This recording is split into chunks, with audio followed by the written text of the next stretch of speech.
Hey guys, it's Kibo here. I hope everyone had a great 4th of July. And today's video marks 2.5 full weeks since we've had the Black Ops 1 and Black Ops 2 port announcements that are coming to PlayStation, being made and created by Iron Galaxy. And it's been 2.5 full weeks since we got any information. Over the last couple of days, people have been very angry, people have been very mad, and people are wondering, where are these ports? Because within the last 2.5 weeks, we haven't heard any new information or communication or have heard anything from TREYARCH or Iron Galaxy, which is so weird. Because you think with how big Call of Duty is trying to be this year, with the fact that they're basically releasing 3 Call of Duty games fully charged, okay? They're releasing 3 Call of Duty games this year. They've made it a point that they want to be the biggest thing within the industry. You would think that they would communicate a lot more, or better at least, because since the announcement came out at June 17th, we haven't heard anything from TREYARCH, Iron Galaxy, not even the full-on Activision account. The only piece of information that we have gotten that is related to this at all is the fact that the Black Ops 1 and Black Ops 2 ports on PlayStation have been getting little updates here and there in the first couple of days of July. And this video is being recorded on July 4th, being uploaded on July 5th. But with how big of an announcement this was and how it blew up, it almost has 40 million views, and a lot of people were excited, hyped up, and even despite all the problems that are underlying, like the fact that, you know, they could change a lot of things with the games, like sbmm, removing the theater mode to remove the hacking, or just the general anti-cheat issues, everybody was mostly excited from what I've seen on YouTube, Twitter, even TikTok as well, and they haven't said anything. And this is one of the biggest problems with Call of Duty, is the lack of communication. Even though they say that they're going to communicate more often or be more honest or whatever, they always fall back to just being complete radio silence, and it's ridiculous. Oh my god, it's so frustrating, man, because I've been getting a lot of Instagrams and TikToks, surprisingly, about the Black Ops 1 and Black Ops 2 ports, which means to tell me, it should tell you guys as well, that there's still a lot of people that are excited and hyped up, okay? For a lot of videos that are talking about the port still in a positive way, a lot of people are excited. And for me, if you're wondering what my opinion is, let me know in the comments below if you guys are going to be buying and playing it. For me personally, I'm only buying one of the games because my cousins want to play at least one of them and play zombies and play S&D. I have told them I'm only gonna buy it and play it, more importantly, if the cheating and the hacking is not bad and if lobbies are actually alive after a couple of weeks. So I said to them, hey, let's hold off. I know we're all excited, but let's hold off. Okay, maybe we could do zombies, but anything else, absolute not. It's a wait or fade. Okay, but I think seeing all the hype still 2.5 weeks later with no information or updates or any communication is insane.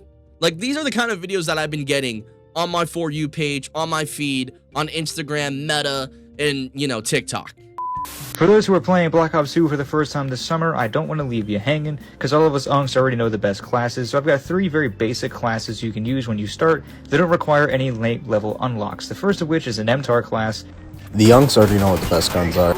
If you're new to Black Ops 1 in 2026 playing on PS5, here are the top 5 guns you need to be using. Starting out, we have the Mini Uzi.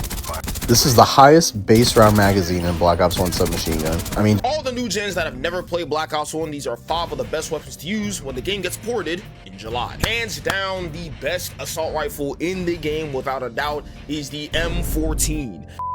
But yeah, all in all, it seems like a lot of people are still excited about it. I still think there's a lot of red flags that people need to wait for and see what happens, because, you know, I don't mean to be a Blame Truth fanboy here, but what he's posted about in the last 2.5 weeks when it comes to these ports, with the issues, with the red flags, everything. All in all, I feel like if you're on the fence with this port, maybe buy one game, but make sure you play with other people, because you don't want to be a lonely loser. You know, you don't want to be alone playing these games by yourself for like 80 hours just for the game to die out to cheaters and hackers. I'd rather have the game be like somewhat fun for a couple of weeks, maybe for like 20-30 hours, and then stop playing it rather than buying into the hype, buying both games, playing them by yourself and not playing with anybody else and not having fun.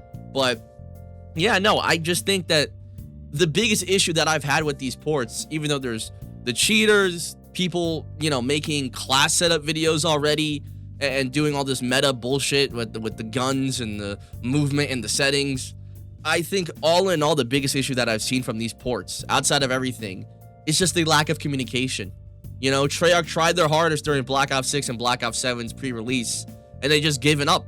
They've given up on those games, and they've given up on communicating about this.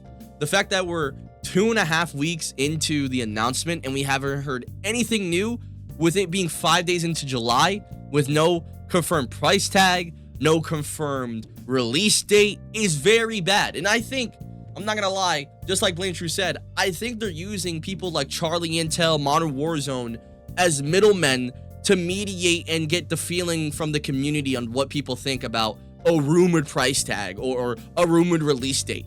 It really feels like a lot of people are kind of iffy as of right now, but there's still a lot of hype going for these ports. And I really hope that these ports are well made, well protected, and they last a long time, because let's be honest here, the next time they do something like this with Black Ops or Black Ops 2, it's most likely gonna be a full-on remaster that's worth $80 like it's GTA 6. With how the gaming industry is, which I've talked about in the last couple of videos, we got full-on digital games from Sony and Xbox, no full ownership anymore. I'm telling you guys right now, I would not be surprised in the next 5 to 10 years if Call of Duty's still in the shitter, that Black Ops 1 and Black Ops 2 get remastered fully and they charge $80 after they're still charging $40, $60, whatever amount for the Black Ops 1 and Black Ops 2 ports on PlayStation, man. Just be ready for it. That's all I'm saying. But yeah, no, just to wrap everything up though, ladies and gentlemen, I think it's kind of sad that people are making meta class setup videos or meta settings for 12 and 14-year-old games or 14 and 16-year-old games. That's very sad. If you are saving these videos, actually watching them and consuming them, it's like, what's the fun in that? You know, people are talking about strategies that you can use on certain maps and movement techniques that you can use on, you know, head glitches and all this other shit. It's crazy. Like, this is the biggest problem with gaming, because let's say you don't even run into a cheater or hacker into these ports. You're running against the sweatiest, no-life little Timmies that went from Black Ops 6 and Black Ops 7, YYing being movement demons, to ruining the game by using just the meta class setup 24/7 on both games, dude. It's horrible. How you just proceed to suck out all the fun like a sponge, dude. An ugly, dirty, yellow sponge. Get the fuck out of here, man. Oh my god. And then, you know, I'm so angry about the no communication shit. You know, outside of the community still being hyped after 2.5 weeks, which is up to your opinion and your thoughts and your statements, but like, the fact that we haven't gotten communication is ridiculous. And then you have the cherry on top of people making meta class setup videos before these ports come out, before we even play them, before we even know if they're safe to play or people are going to be alive on the game. Like, remember, we still don't know if they're going to change anything or you know, remove and fix things. Like, we don't know anything yet because there's been a huge lack of communication, and that's not good, because this year for 2026, we were supposed to have 3 good Call of Duty games apparently to Activision and Microsoft. They planned this out. The Black Ops 1 and Black Ops 2 ports, and then the Modern Warfare 4 game, which is supposedly going to make us get into this new era of Call of Duty. I don't know, man. All in all, let's see how these ports go. We're 5 days into July, and it's just absolutely nonsensical from the fact that we've got no, you know, communication from TREYARCH and Iron Galaxy. Ridiculous, man. If you guys enjoyed, drop a like, hit that subscribe button, and I'll see you guys next time. Peace.